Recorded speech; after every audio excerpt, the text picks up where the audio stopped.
नमस्कार, स्वागत है आप सभी का UP triple S C PET 2022 की प्रैक्टिस सेट के क्रम में। यहाँ पर हम लोग previous year last year shift 1 में जो मैथ्स के 5 क्वेश्चन पूछे गए थे उन 5 प्रश्नों को यहाँ पर करने वाले हैं। इसके अलावा पहले के जो भी प्रैक्टिस सेट्स पढ़े हैं आप प्लेलिस्ट में जाकर के देख लीजिएगा, और आगे आपको कोई भी प्रैक्टिस सेट आपको चाहे प्रीवियस ईयर के क्वेश्चंस का प्रैक्टिस सेट हो या फिर जो हमने पीडीएफ तैयार कर रखा है जिसमें क्लासेस चलते रहते हैं उनके प्रैक्टिस सेट्स, आपको जो भी प्रैक्टिस सेट मिलेंगे उनको आपको अच्छे से देख लेना है। एक बार आपको पैटर्न समझ लेना है और जो भी बेसिक्स चीज़ें होती हैं उनको आपको अच्छे से समझ लेना है। जैसे मैथ में क्या होता है कि ज़्यादातर लोग ये सोचते हैं कि मैथ को छोड़ देते हैं, बाकी सेक्शन पे फोकस करते हैं। अभी अगर आप 5 क्वेश्चन 5 नंबर के लिए अगर आप भारतीय इतिहास पढ़ेंगे तो बहुत कुछ पढ़ना पड़ता है। राष्ट्रीय आंदोलन है उसमें भी आपको काफ़ी पढ़ना पड़ेगा 5 क्वेश्चन, और गारंटी नहीं होती कि आप पाँचों प्रश्न सही कर लेंगे। भूगोल है, अर्थव्यवस्था है, संविधान है, सामान्य विज्ञान है, सामान्य हिंदी, सामान्य अंग्रेजी, रीजनिंग, इन सभी से 5-5 क्वेश्चन पूछे जाएंगे। इसी तरह से करंट अफेयर, जीके, अपठित गद्यांश, ग्राफ और तालिका, इनसे 10-10 प्रश्न पूछे जाएंगे। तो यहाँ पर अगर आप अच्छे से प्रैक्टिस कर लेते हैं मैथ के तो आप मैथ्स के पाँचों प्रश्न आप सही कर सकते हैं। चलिए यहाँ पर पहले क्वेश्चन से स्टार्ट करेंगे। फर्स्ट यहाँ पर क्वेश्चन है 31 से लेकर के 35 तक यहाँ पर है क्वेश्चन। 5 क्वेश्चन मैथ के हैं। पीईटी 2021 शिफ्ट 1 का ये क्वेश्चन पेपर है। अगर आपको पूरी पीडीएफ चाहिए होगी तो आप टेलीग्राम चैनल से डाउनलोड कर लीजिएगा। टेलीग्राम चैनल का लिंक इसी वीडियो के डिस्क्रिप्शन बॉक्स में अवेलेबल है, लिंक आप वहाँ से। चलिए इसको सॉल्व करते हैं। इस क्वेश्चन को कैसे सॉल्व करेंगे, सबसे पहले आप क्या करेंगे, यहाँ पे आप मान लीजिए कि x है जो आपको निकालना है, फाइंड आउट करना है। नीचे आपका हो गया 196, इसको आप थोड़ा सा सॉल्व कर लीजिए आप, तो क्या हो जाएगा, आप इसको 8 से डिवाइड कर सकते हैं दोनों में, तो 8 9 72 और 8 7 56 हो जाएगा। इट मीन्स 9/7 आपको यहाँ पे मिल जाएगा। यहाँ पे आप लिख लीजिए 9/7। यहाँ पे स्क्वायर रूट है तो आप क्या करेंगे, दोनों तरफ का आप होल स्क्वायर कर दीजिए, वर्ग कर दीजिए दोनों पक्षों का, तो इधर आपका जो स्क्वायर रूट है वो ख़त्म हो जाएगा। तो यहाँ पर क्या मिलेगा आपको, x की डिवाइड में 196, और यहाँ पे क्या हो जाएगा 9 × 9 मतलब 81, नीचे आपका 7 × 7। अभी मैं मल्टीप्लाई नहीं करूँगा और आप भी इसी तरह से करना। हमें x यहाँ पे चाहिए तो आप x को यहीं पे छोड़ दीजिए। इधर आपका क्या है 9 × 9 और नीचे कितना आपका है 7 × 7। ये आपका इधर आएगा, इधर डिवाइड में, इधर आएगा तो मल्टीप्लाई में हो जाएगा। तो यहाँ पे आप कर दीजिए 196। ठीक है, यहाँ तक सभी को क्लियर है। अब इसको डिवाइड करके देख लेते हैं। 7 से डिवाइड करेंगे तो 7 दूनी 14 और 7/56 होता है। फिर 7 से करेंगे तो 7 चौक 28, ये आपका कितना हो जाएगा 81 हो जाएगा। और यहाँ से बचा है आपका 4, x = तो फाइनली आपको x कितना मिल गया, 4 एकम 4, 4 8 32, 324, ये हमारा आंसर हो जाएगा इस क्वेश्चन के लिए। तो ऑप्शन सी यहाँ पर आपको दिख रहा होगा 324, ये हमारा राइट आंसर है। तो क्वेश्चन बहुत आसान है, आपको करना कैसे है बस ये आप थोड़ा सा सीख लीजिए, और कैलकुलेशन में कोई मिस्टेक अगर नहीं होती है तो आपका आंसर 100% सही आएगा। तो उम्मीद करता हूँ आप सभी को ये क्वेश्चन समझ में आ चुका होगा। चलिए इसके बाद दूसरा क्वेश्चन देख लेते हैं। दूसरा क्वेश्चन यहाँ पर देख लीजिए ध्यान से। कुछ इस तरह से आपको दिया गया है 885 × 885 × 885, फिर प्लस है आपका 115 × 115 × 115, नीचे आपका है 885 × 885 प्लस 115 × 115, फिर माइनस है 885 × 115। हम यहाँ पर क्या करते हैं, 885 को हम मान लेते हैं कि ये हमारा ए है और 115 को मान लेते हैं कि ये हमारा बी है। इतना आप कर सकते हैं ना। तो जहाँ पे 885 885 885 वहाँ पे हम क्या लिख सकते हैं, a और प्लस यहाँ पे 115 की जगह b × नीचे क्या हो जाएगा 885 × 885 मतलब a × a हो गया, प्लस b × b हो जाएगा, 115 की जगह b लिख देंगे, और माइनस है 885 मतलब a हो गया और 115 की जगह b हो गया। तो इसको आप फाइनली क्या लिख सकते हैं ऊपर, अच्छा यहाँ पे एक a छूट गया ना, ठीक है। अभी तो ऊपर कितना यहाँ पे हो जाएगा a³ हो जाएगा, मैं यहाँ पे लिख दे रहा हूँ, स्पेस थोड़ा सा कम है, और ये आपका हो जाएगा b³ हो जाएगा, b × b × b, b³ और a का 3 बार आपस में गुणा है तो a³ हो जाएगा। ये कितना हो जाएगा ए स्क्वायर, ये कितना हो जाएगा बी स्क्वायर, और आगे आपका हो जाएगा माइनस ए बी। अब यहाँ पे आप लोगों में से कितने लोगों को A cube plus B cube का फार्मूला पता है? कितना होता है A cube plus B cube बराबर, मैंने डायरेक्टली यहाँ पर लिख रहा हूँ, तो A cube plus B cube बराबर होता है ए प्लस बी एक ब्रैकेट में, और दूसरे ब्रैकेट में क्या हो जाएगा A square plus B square minus A B, और नीचे आपका A square plus B square और माइनस ए बी। अगर आप ध्यान से देखेंगे तो ऊपर जो ये वाला पार्ट है ये नीचे सेम टू सेम एकदम है, तो ये इससे डिवाइड होके कट जाएगा, तो आपके पास कितना बचेगा? सिर्फ ए प्लस बी बचेगा। ए प्लस बी मतलब ए कितना है 885 है, और बी कितना है 115 है, दोनों ऐड कर देंगे तो कितना प्राप्त हो जाएगा आपको? 1000। तो इस तरह से हमारा यहाँ पे राइट आंसर डी हो जाएगा। तो इसमें बस आपको फार्मूला को अप्लाई करना होता है। हो सकता है किसी क्वेश्चन में आपको यहाँ पर माइनस दे रखा हो, यहाँ पे माइनस यहाँ पर हो बीच में, और यहाँ पर ये प्लस हो, ठीक है। तो अगर यहाँ पे माइनस होता है ना, ए क्यूब माइनस बी क्यूब का फार्मूला होता है, तो यहाँ पर ए माइनस बी आएगा और यहाँ पे ये प्लस हो जाएगा, मतलब इसमें सभी प्लस और यहाँ पे माइनस। अगर यहाँ पे प्लस है तो यहाँ पर ये प्लस हो जाएगा और इसमें यहाँ पर माइनस। फार्मूला अगर आपको याद रहेगा तो ये प्रश्न आप बहुत आसानी से बना लेंगे। तो उम्मीद करता हूँ कि ये क्वेश्चन आप सभी को अच्छे से समझ में आ गया होगा। अगला क्वेश्चन इसके बाद देखिए, √5 माइनस √3 अपान √5 प्लस √3 पूछा है कि इज इक्वल टू किसके बराबर होगा। तो इसमें क्या करना होता है आपको, √5 माइनस √3, इसमें आपको नीचे वाले से मतलब होता है जो हर में होता है, डिनोमिनेटर में होता है, तो इसको आप पूरा एक पार्ट मान लेंगे ऐसे, और इसके संयुग्मी से उसको कॉन्जुगेट आप समझ लीजिए या फिर संयुग्मिक आप कह लीजिए। इसका संयुग्मी क्या होगा, जहाँ पर प्लस है यहाँ पर माइनस कर देंगे, √5 माइनस √3, और इसी से आप ऊपर भी मल्टीप्लाई कर देंगे आप, √5 माइनस √3। थोड़ी सी हमारी राइटिंग सही नहीं है तो थोड़ा सा आप प्लीज़ समझ लीजिएगा। अच्छा, मान लीजिए कहीं पर आपको दिया हो 1 अपान √3, या ऊपर मान लीजिए यहाँ पर √5 यहाँ पर है, तो √3 का संयुग्मी क्या होगा? ये अगर अकेले होता है तो सेम इसी से ऊपर नीचे मल्टीप्लाई करते हैं, लेकिन अगर यहाँ पर ऐसे प्लस या माइनस के रूप में होता है तो प्लस का माइनस कर देते हैं, और माइनस अगर यहाँ पे होता तो यहाँ पे हम प्लस कर देते हैं। इसी को बोला जाता है कॉन्जुगेट, संयुग्मी। अच्छा, इसको सॉल्व कर लेते हैं, कितना हो जाएगा। ऊपर अगर आप ध्यान से देखेंगे तो ये आपका क्या हो गया, इसको मान लीजिए ए, इसको मान लीजिए बी, तो यहाँ पर भी ये ए और बी मतलब ए माइनस बी का होल स्क्वायर हो गया, मतलब √5। अच्छा, आप लोग सही से देख पा रहे हैं ना, थोड़ा सा प्लेन नहीं है इसमें, पहले से क्वेश्चन आपको प्रिंटेड पीछे दिख रहा होगा, तो प्लीज़ थोड़ा सा आप समझ लीजिए, बाकी हम आगे कोशिश करेंगे कि आपको प्लेन पर, ठीक है। तो √5 माइनस √3 यहाँ पर हो गया, इसका होल स्क्वायर कर दीजिए, और ये समझ में आ रहा है आप सभी को। यहाँ पर ध्यान से देखिए, ये आपका ए, √5 को आपने ए मान रखा है और √3 को आपने बी मान रखा है, तो यहाँ पे ए प्लस बी और यहाँ पे ए माइनस बी, तो ए प्लस बी गुणे ए माइनस बी का फार्मूला क्या होता है, ए स्क्वायर माइनस बी स्क्वायर, मतलब यहाँ पे हो जाएगा √5 का स्क्वायर माइनस बी स्क्वायर, मतलब √3 का स्क्वायर। इसी को बस हमें सॉल्व कर लेना है और आपका आंसर आपके सामने होगा। ऊपर ए माइनस बी का होल स्क्वायर करेंगे तो कितना हो जाएगा, मैं यहाँ पे लिख दे रहा हूँ, तो ए स्क्वायर मतलब √5 का स्क्वायर तो 5 हो जाएगा, रूट हट जाता है सिंपली, प्लस बी स्क्वायर मतलब 3 हो जाएगा, केवल उसका रूट हटेगा, आप 9 नहीं करेंगे, √3 में आप स्क्वायर करेंगे तो यहाँ पे रूट हट जाएगा सिंपली, तो केवल 3 बचेगा।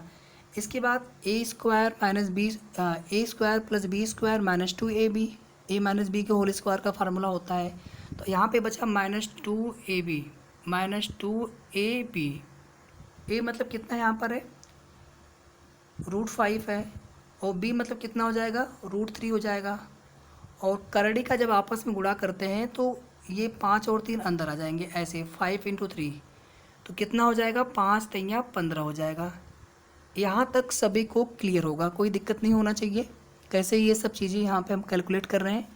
नीचे आप देखिए, यहाँ पर आपको कोई भी छोटी से भी आपको डाउट लगे ना, आप संकोच मत करिएगा पूछने में। डाउट अगर है अच्छी बात है। अगर आपने नहीं पूछा डाउट को, डाउट अगर आपने रहने दिया तो वो जो है फिर आपके लिए कहीं ना कहीं आगे नुकसानदेह होगा। डाउट कोई भी हो, छोटा हो बड़ा हो, आपको तुरंत पूछना है। यहाँ पर देखिए ए स्क्वायर तो सिंपली 5 हो जाएगा, आप समझ चुके हैं कि करड़ी हट जाएगी सिंपली। बी स्क्वायर तो यहाँ पे √3 है तो केवल यहाँ पे 3 बचेगा। इसी को हम सॉल्व कर लेते हैं।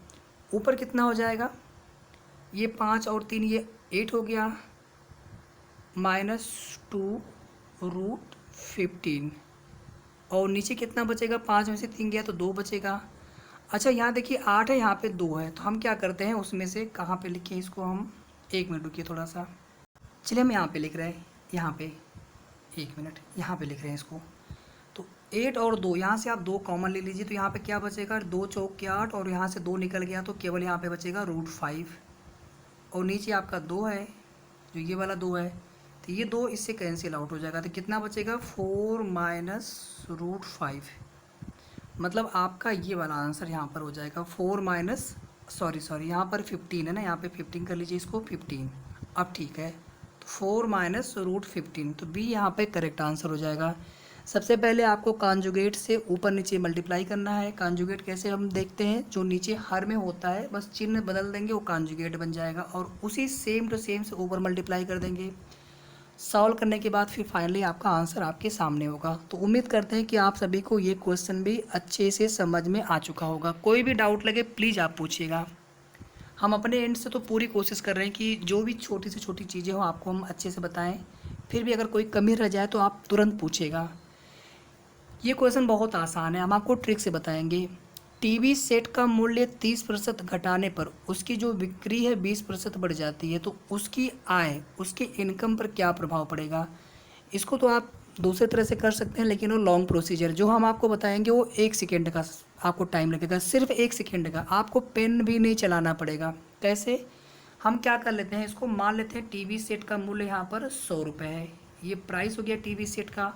और कितने हमने टीवी सेट खरीदे, मतलब कितना हमने टीवी सेट बेचा, माफ़ी चाहूँगा, यहाँ बेचेंगे तभी तो हमें आमदनी होगी, ठीक है, हमें आय होगी।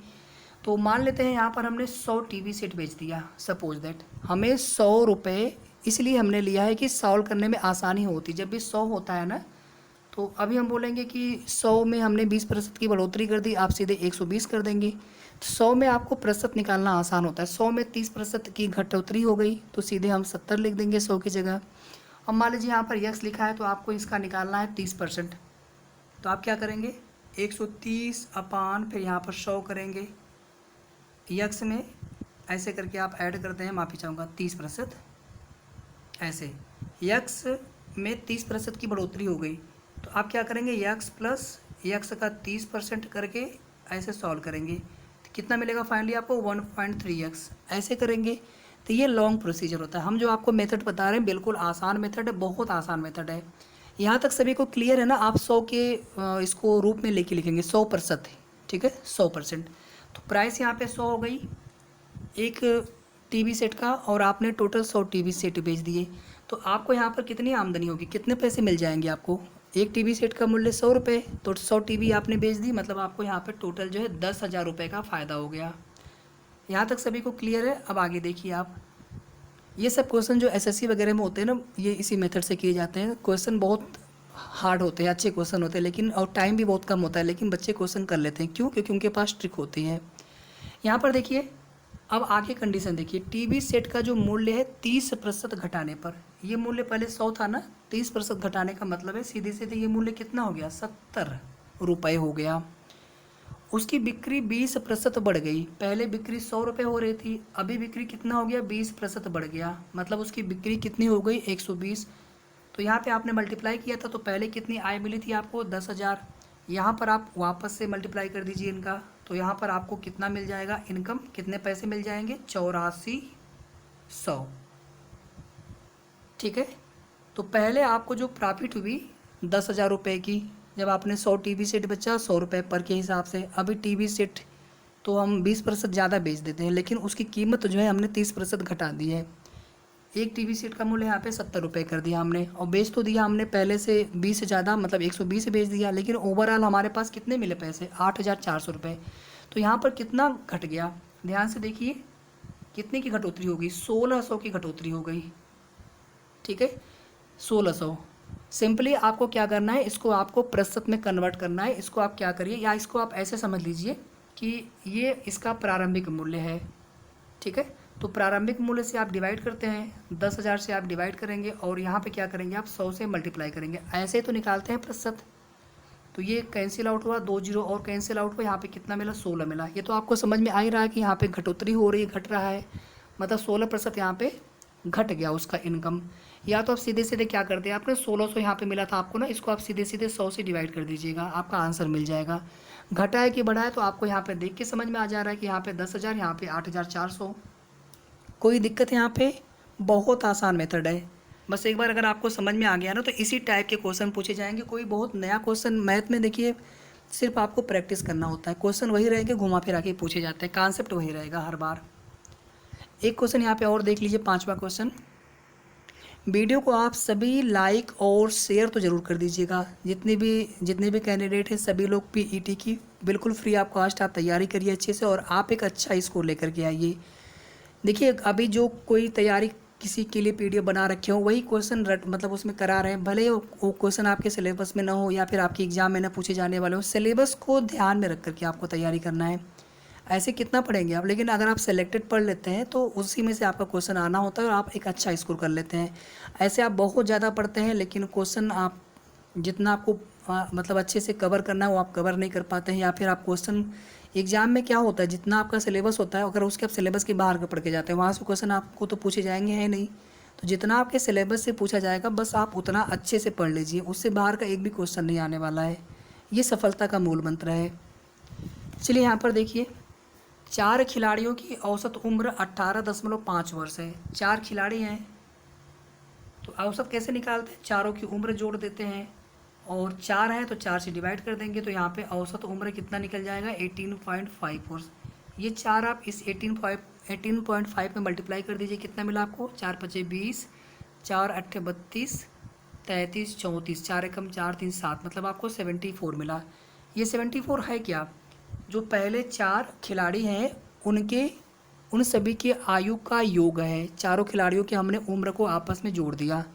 कैसे निकाला हमने, ये आपको समझ में आ गया होगा। इसके बाद देखिए, जो पहले औसत है 18.5, जो 4 खिलाड़ी हैं इसमें अब कोच भी आ जाते हैं, तो अब टोटल 5 लोग हो गए, और जो औसत है वो 20% बढ़ जाता है।